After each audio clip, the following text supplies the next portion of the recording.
Hi, second grade friends. I'm here to share a book with you called The Wolf Who Cried Boy. Now, when I was growing up, we read a book called The Boy Who Cried Wolf, and there was a pretty good lesson in that. So let's go inside and see what The Wolf Who Cried Boy teaches us. I'm pretty sure it's a similar lesson. Once upon a time, there lived a family of wolves. They stole sheep, ran after deer, and snacked on muskrat and squirrel.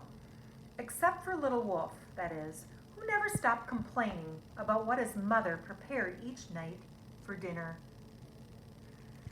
You can see his face. He's not a happy camper about what he has to have for dinner. Lamb burgers again, he whined. I hate lamb burgers. Sloppy doughs, he howled. We had sloppy doughs last night. Chocolate mousse, he whimpered. Chocolate mousse makes me sick. And besides, it looks just like... I think he's thinking something kind of odd. That's enough, barked Father Wolf. But it never did any good, for all Little Wolf wanted to eat was... I wonder what he likes to eat. Boy. But why can't we have boy tonight? We never have boy anymore.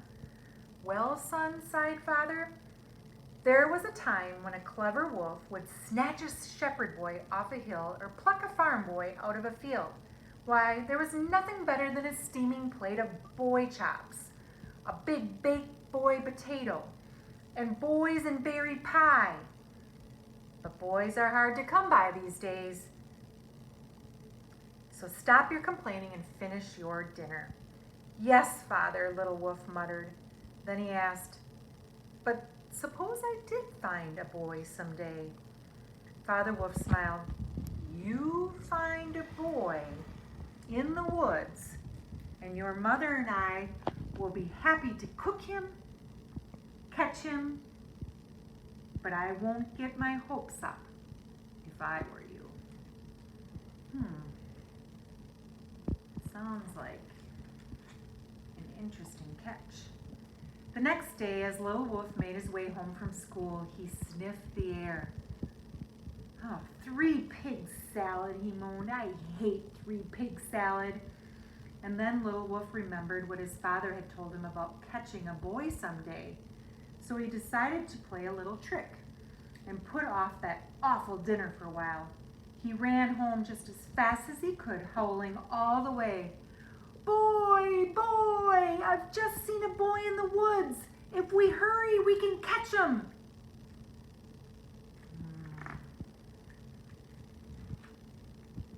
Look at his parents all ready to go. Father and Mother Bear raced out of the cave, then ran through the woods to the top of the hill and all the way down to the creek. They peered into trees and sniffed behind rocks and looked into every hollow log. Look at that.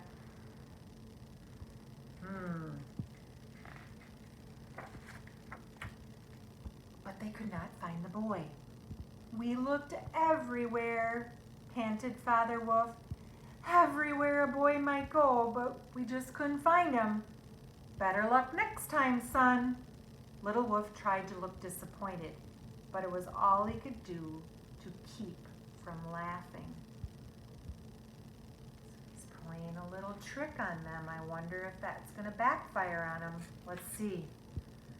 The joke got even better when his mother announced, oh no, the 3 pig salad is ruined. The bricks are limp, the straw is damp, and the sticks have turned all sticky. Don't worry, dear, Father Wolf said. We can make do with snack food tonight. And so they crunched on chipmunks and dip, and Little Wolf was happy. I like how this author's using chipmunks and dip, like chip and dips. And back here, he's referring to food as baked boy-tato, like a baked potato, or boysenberry pie. It's kind of clever. Let's see what happens the next day. So happy, in fact, that he decided to try the same trick the very next day. "It's the boy," he cried. "I saw him again. He's just at the edge of the woods." So once again, Father and Mother Wolf went racing after the boy. Once again, they came dragging home, their paws empty. And once again, their dinner was ruined. "Just look at that Granny Smith pie," Mother sighed. "The apples are mushy." "Yep," agreed Father Wolf. "And Granny's gone all crusty and hard. Looks like snacks again tonight." Little Wolf shrugged. I think he's kind of happy about that. Got away with another trick. Let's see what happens. But the smile on his face made Father Wolf wonder something. And then he heard his son on the phone. "That's right," Little Wolf whispered. "I didn't have to eat dinner tonight. I think I'll try and tell him there's a boy again tomorrow." Father Wolf went straight to Mother Wolf, and they agreed that on the following night, they would ignore his silly tricks. No.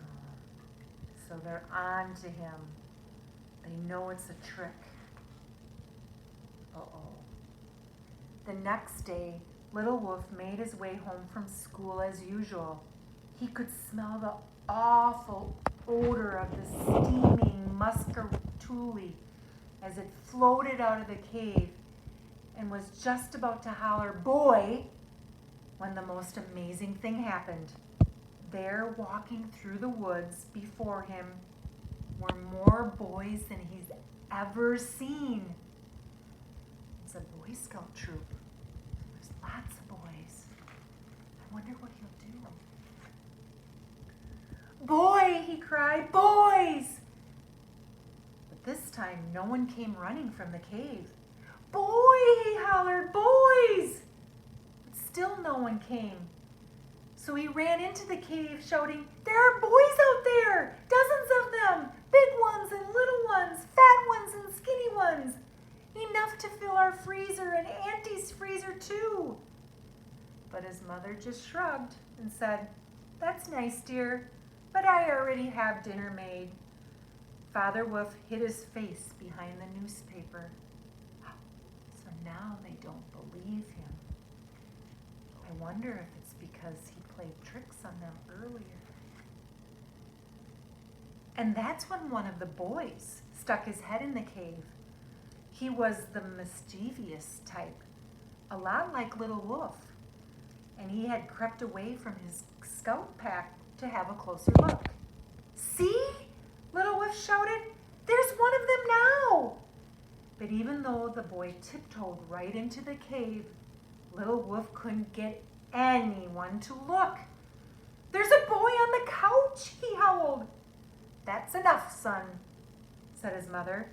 "You're not fooling us again," added his father from behind the paper. "We're on to your little tricks." Oh no, now there's really boys there and they don't believe him. "But I'm not lying this time, honest," Little Wolf pleaded. "There's really a boy right here in our cave." The boy glanced at his watch and then he turned to leave. "Look, look, look, please," Little Wolf begged. "He's getting away." But by the time Father Wolf finally stuck his head up over the paper, the boy was gone. "You waited too long," cried Little Wolf. "He was here a minute ago. All we had to do was run outside." "We will do no such thing," growled Father Wolf. "From now on, you will eat your dinner without complaining, and you will stop your fibbing once and for all," said his mother. "Do you understand?"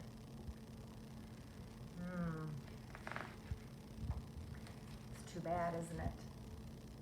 "Okay," Little Wolf sighed. So from then on, Little Wolf ate lamb burgers and 3 pig salad, and he even grew fond of Granny Smith pie. And he never cried "boy" again. And that's why the boys at least lived happily ever after. So there's a pretty clear message in there is fibbing doesn't pay off, does it? You really have to think.